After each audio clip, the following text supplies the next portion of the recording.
ছবি দেখানোর চেষ্টা করবো। দাদা, এখানকার মানুষ বলছেন কেউ 28টা, কেউ 70টা, কেউ 18টা করে মামলা 2 বছরে।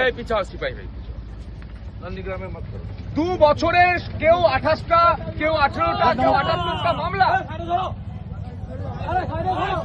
আমি নিজেও তো খেয়েছি এদের সঙ্গে, একসঙ্গেই করছি, লড়ছি, এবং এই জন্যই বাংলায় পরিবর্তন আসছে।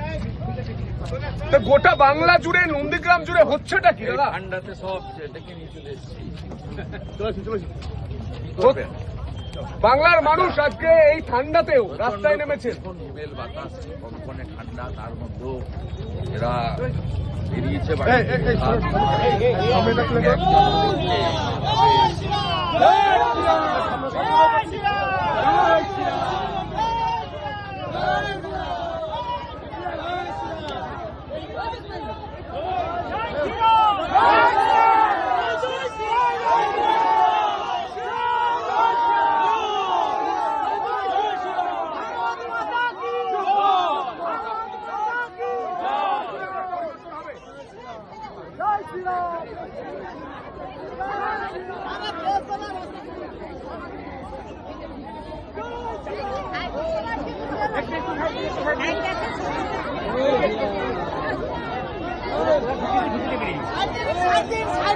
চলে